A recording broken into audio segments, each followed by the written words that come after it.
Good evening, everyone. Thanks so much for joining us for this special coverage of Joe Biden's visit to Arizona. Right now, you're looking at live images. This is from the tarmac at Sky Harbor Airport, where Air Force One is just touching down there as the president makes his second visit in just the last 2 months here to Arizona.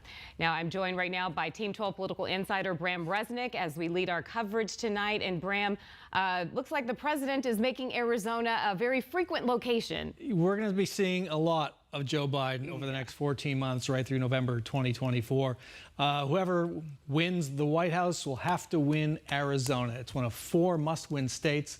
That's why it's so important. That's why you're going to see Joe Biden. Kamala Harris is going to be here next month, which I think is her second or third visit. The Democratic top of the ticket is going to hit Arizona really hard.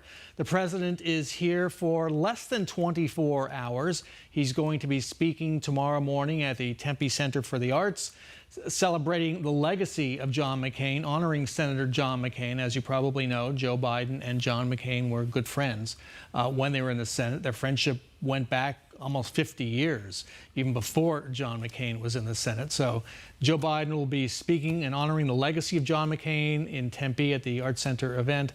Also speaking about protecting democracy, which is a direct shot at his likely opponent, Donald Trump.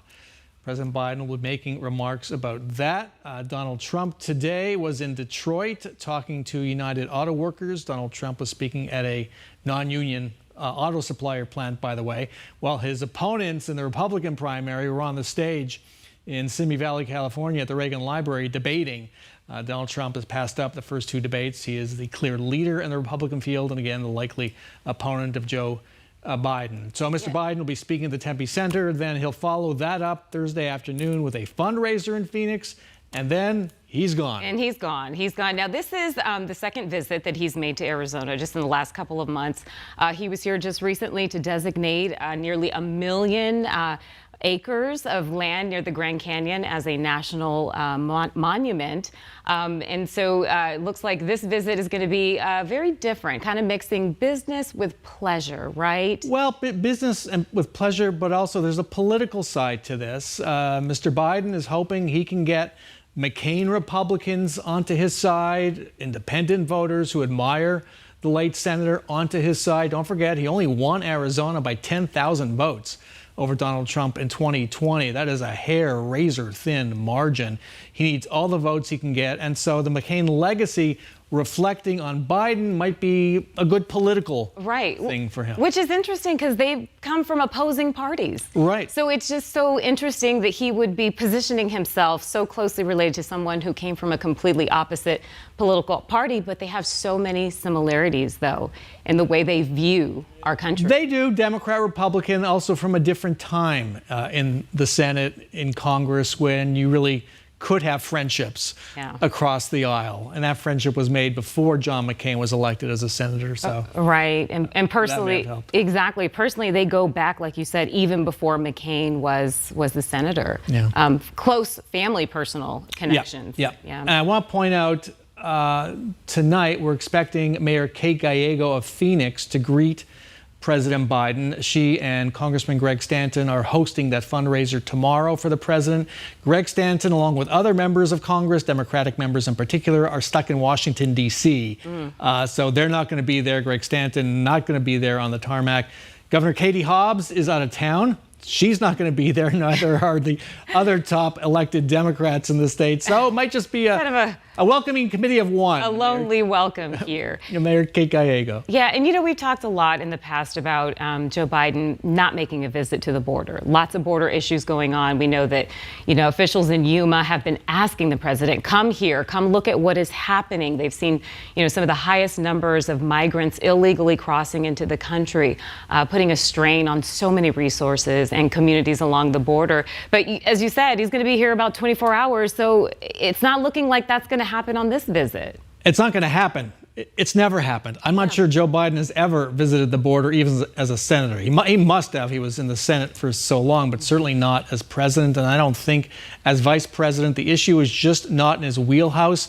Over the last couple of days, Republican office holders in southern Arizona, as well as independent Senator Kyrsten Sinema, former Democrat, have called on the president to go to the border today, tomorrow. He's not going to do it. As you rightly point out, the situation there is that record numbers of apprehensions are being made. It appears to many it's out of control. And yet, I'll point this out, when you look at the issues that are going to decide the election, it doesn't appear that the border is one of them. Well, the economy. I mean, the economy, which is interesting because, we've seen the numbers, unemployment is pretty low at 3.8%, or other inflation is down, from 9.1% back in June. I think we're at like 3.7 at this point. It's fallen. It's fallen. So you would think that those are positive things, but if you ask Americans right now, they say they're struggling. They're struggling, good reason. Look at what rent costs, look at mortgage rates, and Arizona is going to see a record spending on political advertising, probably the largest political spending in the country. But the only image that matters is when you go buy gas. Right. And you see $5 a gallon, $4.50 a gallon. That's a poll right there. Every time you go to the gas station, and that's one of the tough things Joe Biden is dealing with. It's one of the reasons his approval ratings are relatively low. So is his messaging just not getting through? It may not be tangible enough for folks. Okay. It's, he's focusing on chips, creating a new economy. Right. That's a little abstract. Sign on the gas station isn't abstract. All that matters. I can see it, I can understand it. I want to point out one thing right now. President Biden will be emerging from the front of the aircraft, and if you're accustomed to the big stairs being wheeled up to the top opening on the jumbo jet, they don't go there anymore for President Biden. He comes out the lower door, which has fewer steps, a concession to his age. Right. If you see the president, I saw him at the Canyon last month, he clearly appears frail when he walks. I believe his doctor has diagnosed a serious spinal arthritis condition. So that would explain, some of the mobility issues that we have, seen in some of his visits, even, a couple of stumbles that he has taken. Right, and they're unrolling the stairs right now. You can see those are much shorter than the stairs we're accustomed to seeing a president walk down off Air Force One. So what do we know about the rest of his evening tonight? Is he making any kind of appearance tonight at all? No appearances tonight. What I'm looking for here, though, he's been at fundraisers all day in San Francisco, some very high-dollar fundraisers. Right. A lot of money in San Francisco. Yeah. So he hasn't commented yet on what's been happening in the debate, which may be over by now. The Republican debate at the Reagan Library in Simi Valley, California. By the way, I hardly recommend, no matter which party you are, Reagan Library is worth a visit. It's really, really interesting place. So he hasn't commented on the debate. He hasn't commented on President Trump's visit and discussions, conversations with the United Auto Workers who are striking. He might want to say something when he gets off the plane and speak to the pool reporters who are on the plane with him. So I'll be watching to see if he stops for the cameras or just... I mean, if not, it's still, the timing is still pretty strategic. Tomorrow the news headlines more than likely will be about the Republican debate, but he's also going to be giving a speech. So that too. Kind of responding. Yeah, kind of responding to potentially what happens in that debate. So the timing, definitely not accidental. Yeah, so I don't know if we can get a full picture of that because we don't have a very clear idea of who's waiting near the bottom of the steps. It's dark on that tarmac. Yeah, I really can't see anybody there. Typically, they'll be on the side, and then as the president comes down the stairs, they'll walk over and welcome him and greet him. I want to talk more about Biden's connection to John McCain. There's so many things that intersect with them personally. Beau Biden, President Biden's son, passed away from brain cancer, just as John McCain did back in 2018. So, they shared that. There's that, but, the story is this goes back to when Joe Biden was a very young member of the Senate when he was first elected, maybe the youngest in history. But his wife and at least one child were killed in this horrific car accident around Christmas time, I believe. And John McCain, who wasn't elected yet, and I think we see President Biden now, but John McCain, who was a liaison in the Senate, helped Joe Biden out with his family at the time. Now you see President Biden walking down the stairs without incident, and he's walking over, I believe that's the back of Mayor Kate Gallego's head. Okay. Yeah, I do believe that is Mayor Kate Gallego. I'm quite confident of that. And is that the beast? And that is the beast. That is the beast. There are always two beasts on the trip. That is the beast, and it'll be followed by a convoy of, 20 vehicles. That includes traveling press and a host of Secret Service, emergency vehicles, telecommunications vehicles. It's quite a sight to behold. Yeah. Do you know, you've covered so many of these presidential visits over the years. Do we know where Biden will be staying tonight? We do. He's staying at a hotel. He's staying at a hotel, okay. You know, these days, security reasons and other reasons, he's staying at a hotel. Okay. Fair enough. Just become more wary of that. Yeah, that's definitely. And it appears Mayor Kate Gallego is the only Democrat greeting him tonight. Good for her, getting plenty of FaceTime with the president. And it looks like he is going straight to the beast. Okay. So no, not addressing the media tonight. No gaggle with the media, just straight to the beast. I mean, he's had a full, past few days. He was in Michigan. He joined the picket lines there with the union auto workers, which was a first in presidential history. And then, of course, he made his way over to the Bay Area where he had those big donor fundraisers and had a couple of events there. You're looking at video there of him on the bullhorn there, with those auto workers. Yeah, supporting their cause. Yeah. And I want to just recap a bit the president's schedule. So he's going to leave Sky Harbor for his hotel.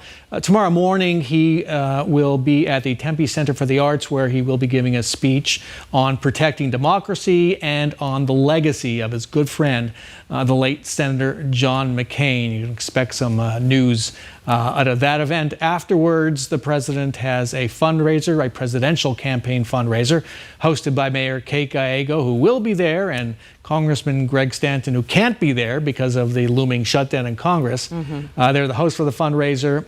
He'll attend that. And then later in the day, he will be back on Air Force One and heading back to D.C. for what should be a very interesting final days of the week, leading into Saturday and a possible government shutdown after midnight Saturday. It appears we're on course for that. I don't know. Doesn't appear there's any way to avoid it, but you never know what happens in the final hours and minutes of negotiations in Washington. And of course, Biden posthumously awarded McCain the Presidential Medal of Freedom. That is the highest civilian honor. And then, Bram, just recently you told me that Biden made a visit to the site in Vietnam where John McCain's plane went down during the war. And of course, he became a POW for several years. And the images of that just stick with you, of John McCain in the water. Pictures taken, arms broken, legs broken. It was just a horrific crash after he was shot down. He was dragged out and pounded with the butts of rifles by his captors. There was a monument put up. I want to pause. And now you see the beast, the limousine carrying President Biden away from Sky Harbor Airport. And they have nearby highways, easy access to the president's hotel. And off they go into the desert night. And this definitely won't be the last time we see President Biden here. You said that we'll probably see him several times between now and the 2024 election. And it's so striking, such a striking difference in 2020, which is a campaign held during the pandemic. I recall going to one of the very few Biden events in Arizona, and we had to stay 10 feet away from everybody. It was extreme COVID measures were in place. Now we're seeing more of Joe Biden, something he's been encouraged to do. And there is the convoy leaving. Just to finish the Hanoi story, so now at that site where John McCain landed in the water, there is a memorial to John McCain. Really? Kind of another symbol of the reconciliation between John McCain and the Vietnamese people who were his captors for many years. He made peace with that many, many years before he died. Yeah, their relationship is really so interesting. I mean, they ran against each other in a presidential election and still maintained a pretty good relationship when Biden was Barack Obama's running mate, and then McCain was the GOP nominee. That they did, but they're old time. They're old time politicians. They're old time politicians. How it works. and folks, I'll tell you, I know this always happens. Air Force One is going to be parked there on the tarmac near the Lincoln Ragsdale Executive Terminal. It'll be there for the next day and a half. Yeah. And I know a lot of folks love to drive by and just take a look. It's a sight to see. It really is. It really is. It is not a partisan statement. That aircraft is truly a sight to see. Yeah, it absolutely is. All right. Well, it looks like there he goes there. You can see him there in the Beast as they are making their way off the tarmac there at Phoenix Sky Harbor Airport. Of course, we're going to have continuing coverage of Biden's visit tomorrow as he attends that fundraiser and then also honors the late Senator John McCain before he takes off and heads back to Washington, D.C. But always a sight and an honor to have the president here in our hometown. Well, that is all for this digital version of 12 News. Of course, as I mentioned, we'll have more coverage of the president's visit to Arizona coming up later on tonight on 12 News at 10.